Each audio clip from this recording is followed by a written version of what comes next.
akan menyampaikan materi tentang ketahanan nasional. Kami dari kelompok 6. Saya Bayu Ferdianto. Saya Helen Nurjana. Saya Murni Cahyani. Saya Putri Purwatika. Saya Buduri Nandaputra.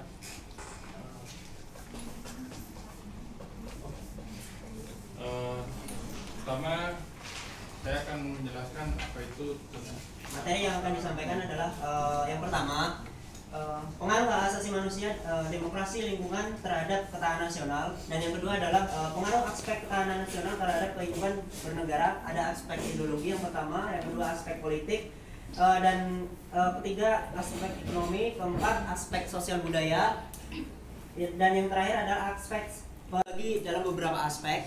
Salah satunya itu adalah adanya TNI untuk tingkatan pertama. Untuk tingkatan kedua yaitu di zaman milenial kan banyak penggunaan data ya. Jadi ada namanya cyber. Dan yang ketiga adalah masyarakat biasa, yang dimana semuanya bertanggung jawab kepada negara untuk mempertahankan keamanan nasional, baik mau dari dalam maupun dari luar negeri.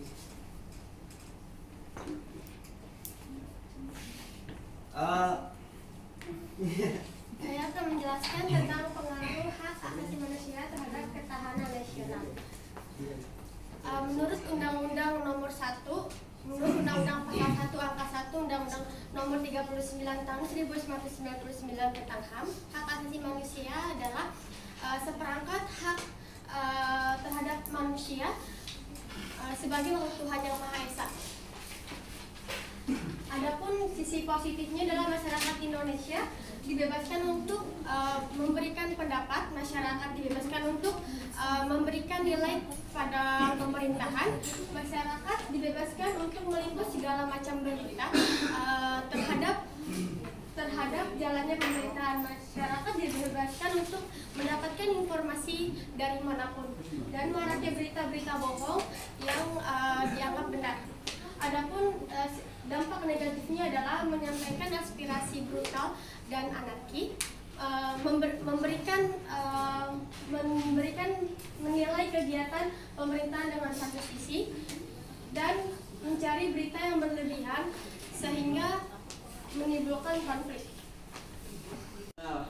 Itu dapat kita bagi menjadi dua, yaitu sisi positif dan sisi negatif.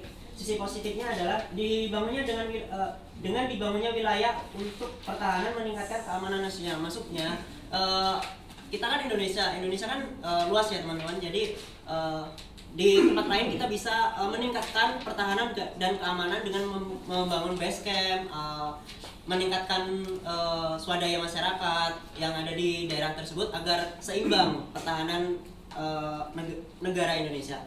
Dari sisi negatifnya, dilakukannya pembangunan tanpa pengawasan lingkungan mengakibatkan bencana alam dan melemahnya pertahanan nasional, yaitu kita membangun terus tanpa adanya keseimbangan dengan lingkungan. Salah satunya kita harus memperhatikan namanya AMDAL, analisa mengenai dampak lingkungan. Di situ sangat berpengaruh terhadap lingkungan, ekosistem yang ada, karena kan biasanya base camp pertahanan itu kan di tempat-tempat rawan ya. Jadi mungkin ada ekosistem tertentu yang akan terganggu. Jadi sebaiknya itu harus diperhatikan juga untuk masalah ekosistem dan dampak terhadap lingkungannya. Ada aspek Pancasila, di mana yang diharapkan adalah dengan pendidikan pengamalan sila-sila yang terkandung dalam Pancasila dalam kehidupan sehari-hari. Jadi dengan adanya keamanan dan pertahanan suatu negara, dengan terjaminnya keamanan, kita itu dapat melaksanakan mengamalkan sila-sila yang terdapat di Pancasila. Dan tujuannya adalah menumbuhkan rasa patriotisme, nasionalisme, dan dalam menghadapi dan mengatasi segala tantangan, ancaman, hambatan, dan gangguan dari luar maupun dalam negeri dalam rangka menjamin kelangsungan kehidupan bernegara.